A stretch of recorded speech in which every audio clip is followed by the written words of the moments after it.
Hola, ¿qué tal? Muy buenos días a todos. Sean bienvenidos a nuestra última sesión de nuestra materia de literatura clásica greco-latina. Bueno, no nuestra última sesión, sino nuestro último video de nuestra sesión. Fue todo un gusto que me estuvieran acompañando durante este semestre. Muchísimas gracias por por sus participaciones, por sus comentarios. Y bueno, pues el día de hoy vamos a terminar viendo la literatura que se desarrolló en el primer siglo de la era cristiana. Claro, vamos a hablar más bien de las biografías de algunos de los autores, y en la plataforma que estamos utilizando les voy a dejar las lecturas que van a estar realizando esta semana. Ya alguno de los escritores que vamos a ver hoy ya lo han leído, que es a Séneca, pero bueno, vamos a hablar también de los demás. Y bueno, para dar inicio, vamos a iniciar diciendo que este periodo del primer siglo pues abarcó los reinados o bien los gobiernos de tres dinastías. Entonces fue un periodo que estuvo gobernado por tres dinastías. La primera de ellas fue la dinastía Julia, que se extendió desde el año 14 ya después de Cristo hasta el año 68. Aquí es en donde están aquel par de emperadores sumamente famosos como es Calígula y como es Nerón. Y bueno, por supuesto que también está Tiberio y también está Claudio, emperadores de los que se ha dicho mucho.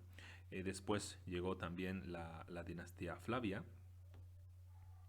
que esta se extendió desde el año 69 hasta el año 96. Y finalmente llegó la dinastía de los Antoninos, y esta, bueno, pues fue el periodo restante del año 96 hasta el año 117, que culminó con Trajano. No vamos aquí a detallar a todos los gobernantes que existieron en este periodo, que comprende pues casi un siglo. Es decir, no son exactamente 100 años, es un poquito más. Pero algunos de los emperadores que estuvieron en este momento, bueno, uno de ellos pues fue Tiberio, que bueno, él por ejemplo estuvo en el poder 54 años. Entonces vean que sí, para unos 102 años uno estuvo más de la mitad del tiempo, pues ¿qué les tocó a los demás, no? Otro de los emperadores famosos de esta época es por supuesto Nerón, aquel que hizo cónsul a uno de sus caballos, que incendió Roma, que culpó a los cristianos. Y este estuvo del 54 al 68, es decir, estuvo 14 años. Déjenme mejor poner aquí los años que estuvo. Y luego en la dinastía Flavia, bueno, tenemos a uno de ellos muy muy famoso. Bueno, no sé si lo hayan escuchado nombrar, pero es Vespasiano. Y a Vespasiano le debemos el inicio y la culminación de la construcción del Coliseo. A la muerte de Nerón, Nerón quería hacer un palacio solamente para él, pero por supuesto que Nerón pues es sacado del poder, y de alguna manera como una manera de darle la victoria al pueblo, se hizo una construcción que fuera para el beneficio de él, bueno, por supuesto de los ciudadanos romanos, que fue precisamente el Coliseo, y Vespasiano estuvo en el poder durante 10 años. Ya en el periodo de los Antoninos, bueno, tenemos a Trajano, un importante emperador, sobre todo militar, y él estuvo en el poder 21 años. Entonces, consideren que todos los años que restan se reparten entre varios gobernantes que estuvieron entre ellos, ¿no? Entonces, la literatura latina de este primer siglo, tomando en cuenta esta división de dinastías, se puede a la vez dividir en dos épocas. Una de esas épocas, o la que va a ser la que vamos a llamar simplemente la primera, va a ir desde Tiberio hasta Claudio. Entonces vamos a hacer aquí como este corte. Aquí va a venir el primer periodo. Vamos a poner aquí simplemente primer periodo. Y todo lo restante, si era a partir, bueno, más bien de la muerte de Nerón hasta Trajano, es lo que pues vamos a conocer como el segundo periodo de la literatura latina durante este siglo. El primer periodo, bueno, pues está marcado por el gusto hacia la declamación, hacia las lecturas públicas también. Hay una búsqueda constante de originalidad en el estilo, en el lenguaje y por supuesto hay un énfasis declamatorio. De esta etapa son dos escritores que vamos a estar viendo en un momento más, que es Séneca y que es Lucano. Para el segundo periodo, vamos a tener, escritores que más o menos ven una suerte de renacimiento clásico, es como un renacimiento interno dentro de Roma, que vuelven a sus propios clásicos, es decir, a la literatura de la época de Augusto. Buena parte de ellos son imitadores de Virgilio.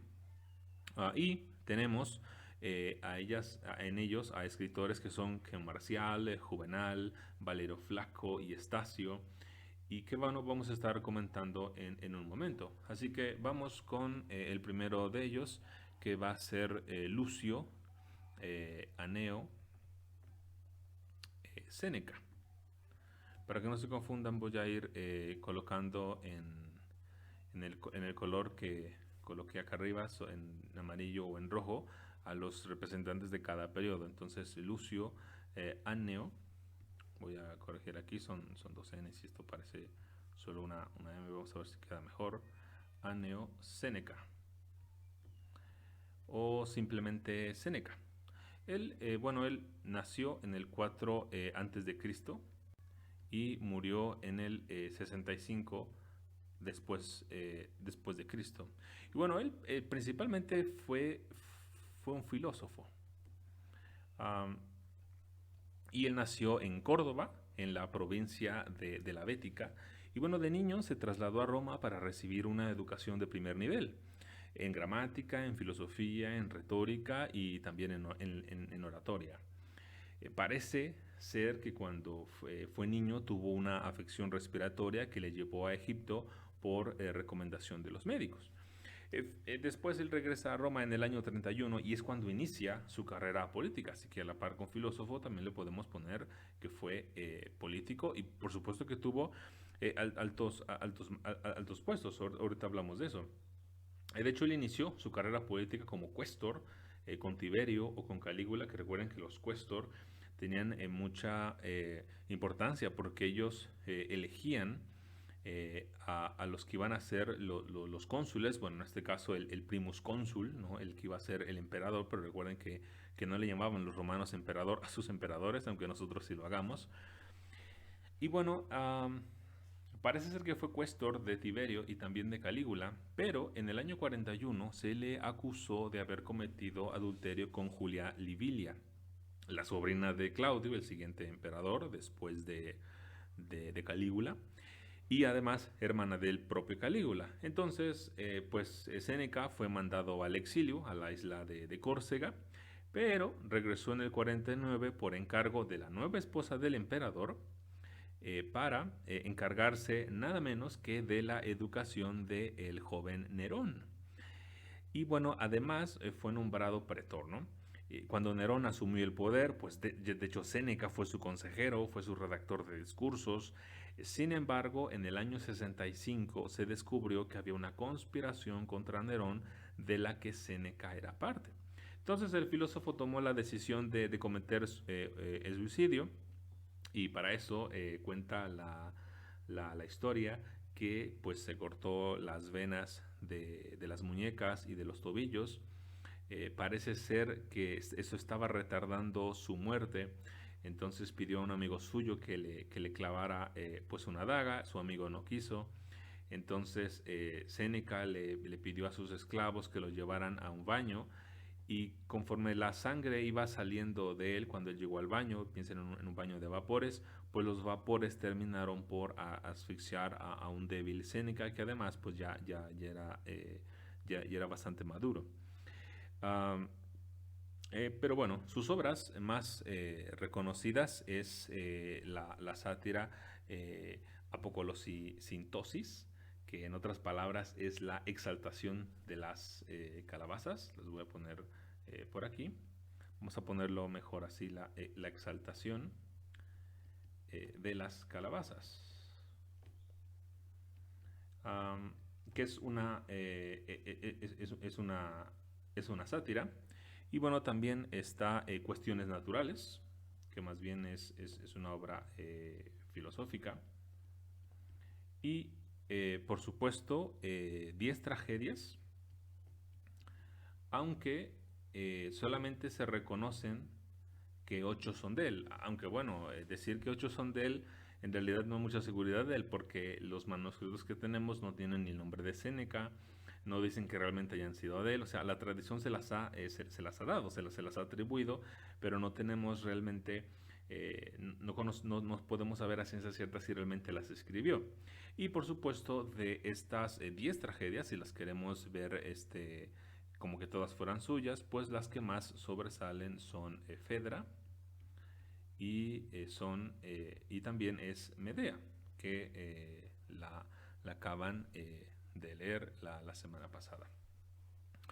Y bueno, las tragedias de Séneca han sido fuertemente criticadas. De hecho, su error prácticamente es que simplemente no son tragedias griegas. Generalmente los críticos, cuando se han acercado a Séneca, esperan leer lo que nosotros ya hemos leído con Eurípides y con Sófocles. Y por supuesto, si consideramos el momento álgido, el momento de oro de la tragedia ática, y luego queremos leer a Séneca con esa buscando lo mismo, pues por supuesto que vamos a encontrar cosas bastante muy distintas. Entonces, esto por la crítica contemporánea ahora es considerado pues una injusticia, creer que Séneca es un mal escritor simplemente porque no se parece a los griegos, ¿no? Además, Séneca en sus tragedias, bueno, pues buscó explorar el realismo, algo que no pasaba en la tragedia ática. También buscó manifestar el constante debate interior de sus personajes, por eso es que hay largos monólogos, hay gusto por las digresiones geográficas, hay presencia de catálogos, de hecho leyeron uno en Medea, y por supuesto hay un estilo declamatorio. Entonces, además, Séneca ofreció innovaciones importantes con respecto al teatro ático, como fue la división en 5 actos, que la vieron en su lectura de Medea. A partes de larga extensión, una parte es cuando un personaje simula que sale de la escena para referir lo que él está pensando, ¿no? Algo que no se lo dice a un personaje directamente, o, eh, o que incluso se abre la cuarta pared del teatro para referirse directamente al público, ¿no? Por supuesto, hay una limitación dramática del coro y los monólogos le siguen a la entrada de un personaje. Generalmente un personaje da un monólogo primero y luego entra en escena, pero por supuesto se ha dado cuenta que hay alguien está presente con quien se va a encontrar y antes él se dice algo hacia sí mismo, ¿no? Como en su mente, ¿no? Estas últimas innovaciones son importantes, en especial la de los monólogos, sobre todo esta, porque Séneca busca exponer el estado psicológico y emocional de sus personajes, con lo que incrementa Séneca el horror, el suspenso y por supuesto el presagio, ¿no? Bien, el siguiente escritor de esta misma época fue Marco Aneo Lucano. Y bueno, seguramente pensarán, bueno, tiene el segundo nombre igual que el de Séneca. ¿Por qué razón será? Bueno, resulta ser que él también era cordobés y era sobrino de Séneca. Y bueno, Lucano también se llevó puestos importantes gracias a Nerón, pero pronto el emperador estuvo celoso de él y de hecho le terminó por prohibir que leyera públicamente sus versos. De Lucano solamente conservamos una sola obra, que es la Farsalia, que en esta, bueno, narra la guerra civil entre Julio César y Pompeyo. Hay por ahí algunas digresiones, pero la obra por momentos es sublime y en muchas ocasiones logra interesar al lector. Ahora, por supuesto, dado que ya estamos varios años después de la muerte de César, de la muerte de Augusto y por supuesto ya nadie va a perseguir a Lucano, bueno, pues por Lucano se permite favorecer al bando de Pompeyo. Así que a él en la Farsalia siempre lo muestra como víctima, como el héroe, una persona loable, que se puede imitar, se puede aprender a alguien de él, un ciudadano ejemplar. y en cambio se descarga todo un odio tremendo hacia Julio César. Entonces, para leer otra idea u otra opinión de este periodo, y que nosotros tratamos con más o menos con un poquito de heroísmo cuando vimos la literatura de la época pasada, pues ahora con Lucano es todo lo contrario, ¿no? Él buscó atacar a Julio César, ¿no? Y de la siguiente etapa, de la segunda etapa, bueno, están otros escritores. El primero de ellos fue Valerio Flaco. Vamos a ponerlo por aquí. Valerio Flaco. Y bueno, de él no sabemos casi nada, salvo que escribió también unas argonáuticas. Eh, y bueno, estas argonáuticas en realidad son una suerte de imitación de la obra del mismo título de Apolonio de Rodas, y por supuesto él es un gran imitador de Virgilio. Entonces, fijan, en ese sentido está representado, al menos por estos dos escritores y también por el siguiente que vamos a ver, lo que sería el trabajo de la épica durante este periodo. Y a Valerio Flaco se suma uno que se llamó Publio eh, Papinio Escanio, con una obra Estacio, con una obra que es muy difícil de conseguir. Por supuesto que se puede conseguir en PDF y así, pero con una obra que incluso ni la editorial Gredos publicó, o al menos no que yo sepa, y que es una obra que seguramente gustaría mucho, pero bueno, las razones editoriales que hay, bueno, pues se pueden entender muy bien, ¿no? Pero bueno, él fue un napolitano, y bueno, su padre también fue poeta y retórico, y lo importante de Estacio es que él escribió dos poemas épicos que dejó inconclusos. El primero de ellos fue la Tebaida, que narra los hechos a partir de que Edipo es expulsado de Tebas, y en el momento en el que inicia con el ataque de los 7 contra Tebas, por la rivalidad que ha surgido entre los hijos de Edipo, entre Eteocles y entre Polinices.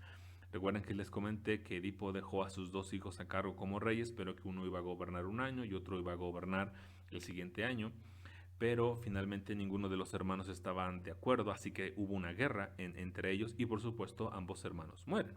Entonces ambos hermanos mueren, y sube al poder Creonte, y Antígona, la hija de Edipo, quiere enterrar a sus hermanos. Por supuesto no la dejan y es asesinada, y la Tebaida termina con la muerte de Creonte a manos de Teseo. Entonces también es un poema épico, y además de la Tebaida, pues a Estacio también escribió la Aquilea, que, bueno, hay que pensarlo que de hecho ambas fueron inconclusas. El Aquileo, al menos se presume que iba a ser una obra muy extensa, y la Tebaida, su último capítulo es demasiado breve, así que, o su último canto, así que se cree que posiblemente la dejó inconclusa. Y la Aquilea es un poema que tenía el fin de narrar toda la guerra de Troya, desde el rapto de Helena, lo cual, imagínense, esto iba a ser pues un poema, pues ahora sí, ¿no? Podríamos decirlo, un poema de proporciones épicas, ¿no? Porque iba a ser una cosa monumental, sumamente extensa. Pero bueno, a Estacio le sorprendió la muerte, y lo único que pudo escribir, bueno, fue el rapto de Helena, fue los intereses o las acciones de Tetis por ocultar a su hijo Aquiles de la guerra para que no fuera. Y concluye cuando Odiseo descubre a Aquiles eh, con ropa de mujer, porque se estaba ocultando a Aquiles para no ir a la guerra, y ahí termina la Aquilea. Entonces esto pudo haber sido un poema sumamente extenso, del que pues desafortunadamente no lo terminó Estacio, y que por supuesto no hubiera sido fantástico que lo escribiera. Ahora, cada uno de estos dos escritores, tanto Valero Flaco como Estacio, en sus dos obras suelen ser muy quisquillosos, les gusta dar muchas referencias geográficas. Por supuesto, ellos quieren demostrar que realmente saben de mitología, así que ellos recurrieron a cuanto libro pudieran ellos tomar para hacer sus historias, lo que hace de estas obras a veces un poquito densas. De hecho, las argonáuticas de Apolonio de Rodas son un tanto densas por ese sentido, porque está muy preocupado Apolonio por dar a conocer muchos detalles, cualquier detalle, dónde estaba ubicada una isla, el mito de esa isla, cuál fue el origen del nombre de esa isla. Entonces, hay veces en que son tantas digresiones que a veces se pierde un poquito la trama central. Bueno, Valerio Flaco y Estacio perseguían un poquito esa escritura de Apolonio de Rodas, porque como les digo, estamos en un periodo de una suerte de renacimiento dentro de Roma, ¿no? El siguiente escritor de este periodo es décimo, décimo Junio Juvenal. Décimo Junio Juvenal. Bueno, él nació en el 55 y murió hasta el 138, tuvo una vida más o menos longeva. Y bueno, él fue uno de los principales exponentes de la sátira latina. A él lo vamos a leer en nuestra plataforma. Les subí el libro de Juvenal, de sus sátiras, junto con otro escritor también de esta época, pero vamos a estar leyendo algunas sátiras de Juvenal. Y bueno, él frecuentó las escuelas de retórica e intervino también en las lecturas públicas, pero más o menos hacia el año 101 él abandonó la poesía para dedicarse a las sátiras. Escribió 16 de ellas y habla de numerosos temas, de la hipocresía, de cómo era la vida en Roma, de las mujeres, de la nobleza, de la corrupción, de la superstición, de la milicia, entre otros temas en sus 16 sátiras. Su lenguaje de las sátiras es rico, es pintoresco y por supuesto, como toda sátira, pues su estilo es violento, es brutal y por supuesto vulgar, ¿no? Como suelen ser las sátiras. Y el último escritor de este periodo pues fue Marco Valerio Marcial, que bueno, él nació en Bibilbis y él se trasladó a Roma en el año 64 con el fin de concluir sus estudios jurídicos. Pero una vez que Trajano llegó al poder, pues pues él no alcanzó la fortuna que quería, y al no alcanzarla, pues él mejor prefirió regresar a su pueblo, a su pueblo natal y morir allá. Su obra es un conjunto de epigramas que vamos a estar leyendo. Es un conjunto de epigramas que son textos muy breves, algunos de una sola línea, y se caracterizan por ser satíricos, aunque el escritor se guarda de encubrir los nombres verdaderos de las personas y los cambia por algún seudónimo. Y en ellos pues hay mucha grosera obscenidad. Hay unas ocasiones en las que bueno, él es muy delicado. Hay otros momentos en que hay un incremento de sentimentalismo. Tenía mucho aprecio por los ancianos y por los niños. Y también él muestra mucha consideración hacia la verdadera amistad, hacia el amor a la naturaleza y hacia la vida campestre. Si se fijan, otra vez es un regreso a la literatura que vimos anteriormente en la época de Augusto. Todos estos temas, de Augusto y un poquito antes de Augusto, todos estos temas que acabo de mencionar, bueno, ya los hemos visto en Cicerón, ya los hemos visto en Virgilio, ya los hemos visto en Ovidio, ¿no? Bien, entonces vamos a estar nosotros leyendo tanto a Juvenal como a Marcial. A Séneca ya lo leímos. Y bueno, pues será todo por hoy. Muchísimas gracias por su atención y nos vemos hasta nuestra siguiente clase. Les deseo que pasen un muy buen día y hasta luego.